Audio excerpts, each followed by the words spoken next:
Bonjour, c'est le cinéma de papa pour une nouvelle chronique sur une série qui est sortie sur Amazon il y a quelques semaines et qui vient de se terminer, qui s'appelle Outer Range et qui a été créée par Brian Watkins.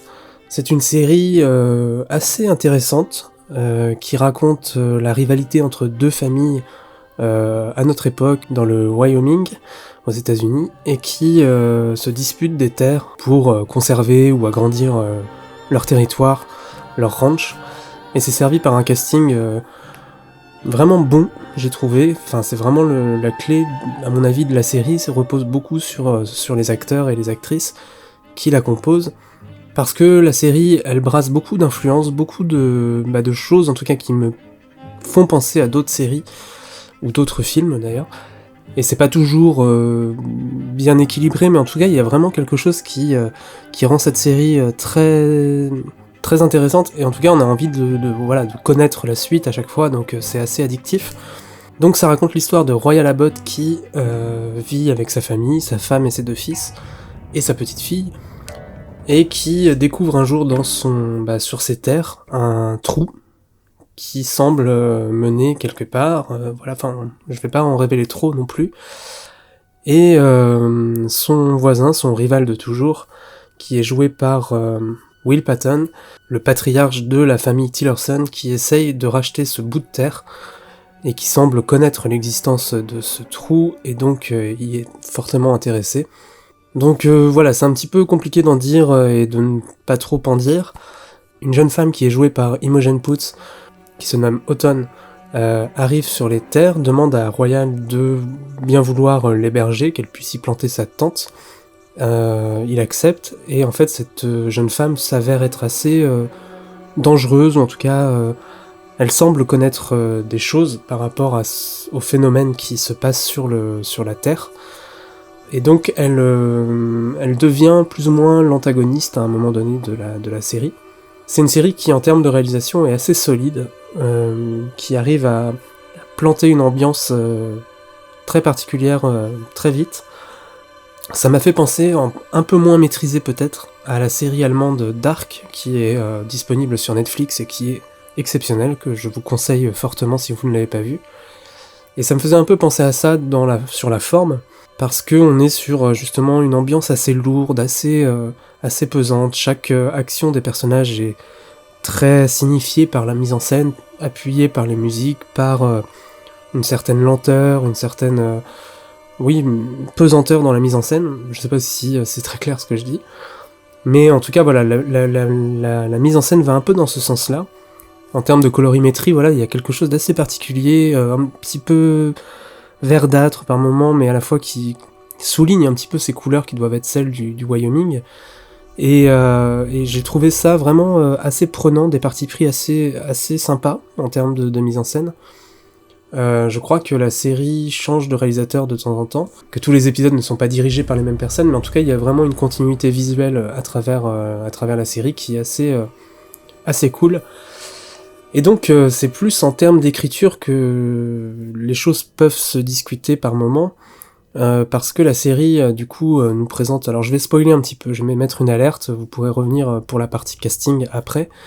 Mais en termes d'écriture, voilà, je trouve que la série brasse beaucoup d'influences, de choses. Voilà, ça part du drame familial à l'aspect un peu métaphysique des choses, beaucoup, surtout sur la dernière partie de la série. Et la série pose beaucoup de questions, et elle met peut-être trop longtemps à y répondre par moment. C'est vrai que, par exemple, je prends la comparaison avec Dark, parce que même en termes de scénario, il y a quand même une filiation, je trouve. Peut-être que Brian Watkins, qui a créé la série, ne l'a pas vu, Dark, mais en tout cas, je trouve que inconsciemment, il y a quelque chose il y a une passerelle entre les deux séries, notamment sur le questionnement du temps, des générations, des conflits familiaux, des conflits entre familles, etc. Peut-être qu'il y a un déséquilibre entre ce que je pense qu'une série comme celle-ci, par exemple, qui pose beaucoup de questions dans les premiers épisodes, c'est normal, doit à un moment donné essayer de donner un petit peu plus au public pour... je pense que c'est un équilibre entre... il y a une sorte de récompense pour le public à obtenir quelques réponses de temps en temps, et la série n'en donne peut-être pas assez ou peut-être trop tard, sur le dernier épisode. Tout ce qui est investissement du spectateur peut parfois se perdre au fur et à mesure, notamment sur les épisodes 4-5, où il y a un petit ventre mou quand même dans la saison. Mais là, le dernier épisode rebondit quand même là-dessus, essaye de créer une sorte de cliffhanger pour donner envie pour une potentielle saison 2. A priori, je pense qu'il y en aura une, si la série fonctionne. Et donc c'est... Voilà, peut-être le seul défaut de la série finalement, c'est de ne pas... peut-être pas assez penser au public qui aimerait peut-être en avoir un peu plus pour continuer à s'investir dedans. Mais voilà, c'est peut-être qu'un détail, peut-être que c'est quelque chose qui m'est très personnel, que beaucoup auront ressenti différemment les choses, mais en tout cas, moi, c'est comme ça que je l'ai ressenti. Maintenant, en termes d'écriture des personnages, je trouve que la série est excellente parce que chaque personnage a vraiment une identité propre, quelque chose qui les caractérise et qui permet l'identification, qui permet en tout cas de l'empathie pour les personnages.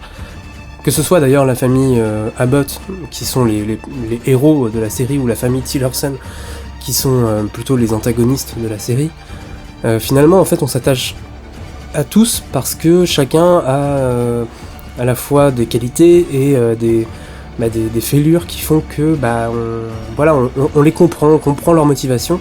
Alors peut-être qu'à des moments on est un petit peu perdu parce que justement les motivations sont liées au secret que comporte la série. Et notamment sur le personnage de Autumn, qui est joué par Imogen Poots, c'est un petit peu compliqué à la suivre parce que du coup on comprend pas forcément le but de ses actions. Et c'est vrai que la série focalise un petit peu sur elle par moment. Et tous ces passages-là sont un petit peu compliqués parce que on a du mal à comprendre pourquoi, qu'est-ce qu'elle fait, qu'est-ce qu'elle veut.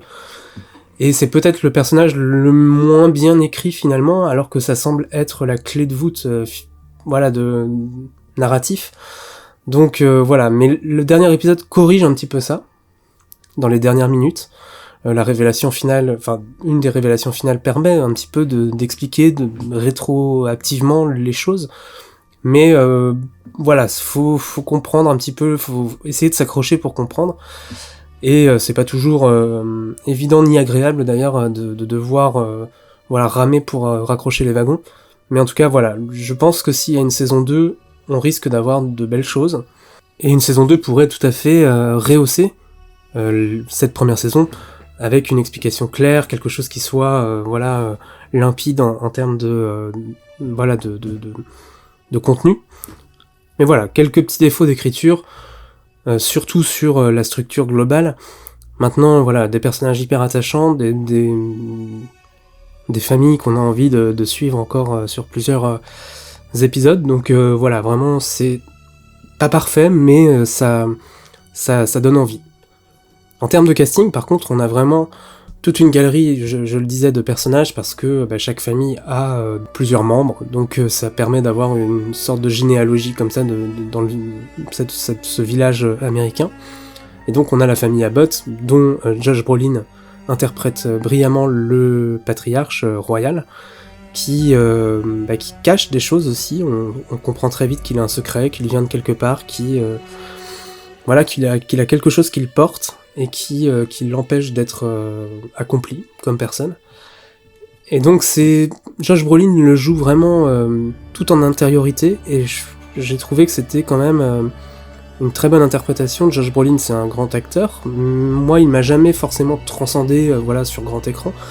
Je l'avais beaucoup aimé notamment chez les frères Cohen, dans différents rôles où il était quand même très bon, mais il m'a jamais forcément tapé dans l'œil. Et là, dans cette série, je trouve qu'il est quand même, il porte la série sur ses épaules, en partie, puisqu'il y a quand même d'autres acteurs et actrices qui font vraiment un super travail, mais il est quand même en avant dans la série, donc c'est forcément lui qu'on retient un petit peu plus, mais j'ai trouvé qu'il était très bon. On a Lewis Pullman, qui est le fils de Bill Pullman, qui jouait dans Independence Day, je crois, qui lui ressemble beaucoup, et qui joue un des fils de Josh Brolin, et qui joue très très bien. Le personnage est ultra touchant. On comprend les choses qui le retiennent un petit peu, qui font qu'il s'encroute un petit peu, qu'il essaye quand même d'avoir une porte de sortie dans sa vie, et qu'il va peut-être la saisir ou pas. Et en tout cas, ce personnage est vraiment très attachant. On a aussi On a aussi Tom Pelphrey qui joue Perry, le frère aîné de la fratrie Abbott, donc le fils aîné de Royal Abbott, et qui lui joue un personnage un petit peu plus torturé, qui a des problèmes familiaux avec son épouse qu'il ne retrouve plus, et sa fille qu'il doit essayer d'éduquer quand même malgré tout. Et gérer aussi l'événement qui va arriver assez rapidement dans la série, mais dont je ne vais pas parler. Il est assez bon, et en fait le casting est assez parfait parce qu'il ressemble beaucoup déjà à Josh Brolin, jeune. Je pense qu'il a des traits vraiment communs à celui qui joue son père, donc déjà on y croit assez rapidement. Et puis pareil, il est assez touchant. Voilà, on comprend tout à fait sa détresse, on comprend les choix qui sont les siens, donc ça marche tout à fait. On a aussi Sean Sipos et Noah Reid qui jouent les frères Tillerson, les fils du patriarche Tillerson, et qui sont... au début, on nous les présente vraiment comme de purs antagonistes, qui sont un peu bêtes, un peu bêtes et méchants tout simplement.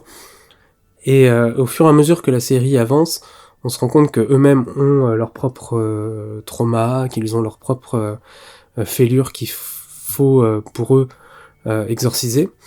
Et donc assez rapidement finalement on commence à s'attacher aussi à eux, à leur quête, à leur motivation. Et c'est toute la force de l'écriture des personnages dans cette série qui nous permet vraiment d'adhérer à tout un pan à toute une galerie de personnages. Et c'est assez fort. On a d'autres personnages, on a Lily Taylor notamment qui joue la maman des frères Abbott, enfin la femme de Royal, et qui joue un personnage assez rugueux finalement, généralement dans les codes du western, parce qu'on a aussi un peu ces codes-là dans la série. Généralement, le personnage un peu rugueux va être l'homme, le chef de famille. Et là, on nous présente quand même un personnage féminin qui est le chef de famille pour différentes raisons, puisque c'est sa famille à elle qui possède le ranch depuis plusieurs générations.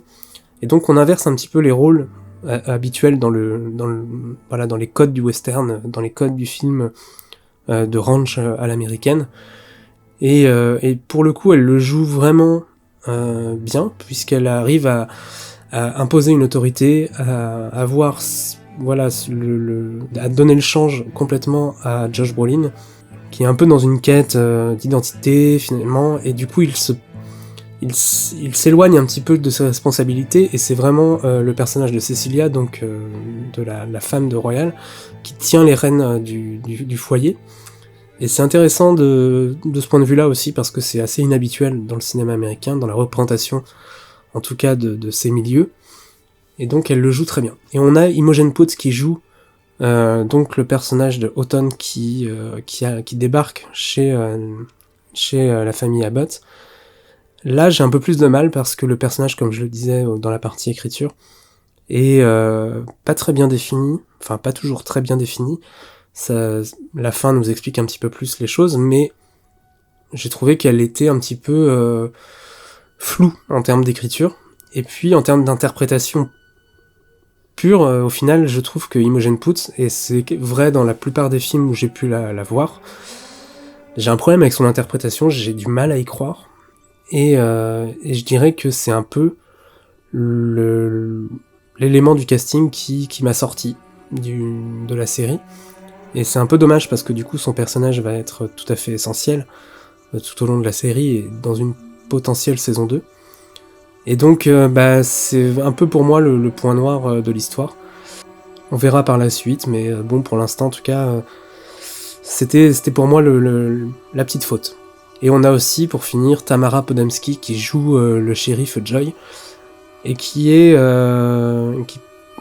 en fait enquête à la fois, elle enquête sur ce qui se passe dans la ville, mais à la fois elle a des ambitions politiques, dans le sens où elle veut se faire élire shérif, parce que pour l'instant elle est adjointe.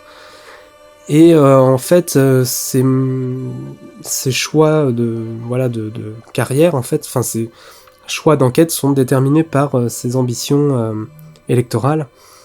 Et du coup, c'est assez... bon, ça change un petit peu du flic, un petit peu droit sur toute la ligne, qui va enquêter corps et âme dans une histoire. Là, elle est plutôt motivée par des questions très personnelles et très égoïstes, finalement. Mais quelque part, elle va elle-même faire son propre chemin, et on aime bien suivre... Enfin, moi, en tout cas, j'ai pris plaisir à suivre son parcours à elle, qui est pas inintéressant, et qui renvoie aussi un petit peu, parce qu'elle est amérindienne, elle renvoie aussi à l'histoire des États-Unis, dans sa façon de représenter le peuple amérindien, dans sa façon aussi de penser quelque part les blessures de l'héritage de la colonisation européenne sur le territoire américain. Et donc, ouais, voilà, son personnage est quand même assez intéressant à voir pour la suite. Elle l'interprète plutôt bien, alors par moments je trouve qu'elle en fait un peu trop par instant, mais en tout cas voilà, le personnage étant intéressant, elle le porte plutôt bien quand même dans l'ensemble. Donc voilà, c'était mon retour rapide sur la série Outer Range, qui est donc sortie sur Amazon Prime et qui est entièrement disponible puisqu'elle s'est terminée le 6 mai dernier. Donc n'hésitez pas à aller la regarder parce que c'est vraiment une série assez intéressante et qui donne de belles promesses pour une éventuelle saison 2. Voilà, n'hésitez pas à me dire en commentaire ce que vous aurez pensé de la série, et n'hésitez pas à vous abonner à la chaîne. Je vous souhaite une bonne journée. Ciao!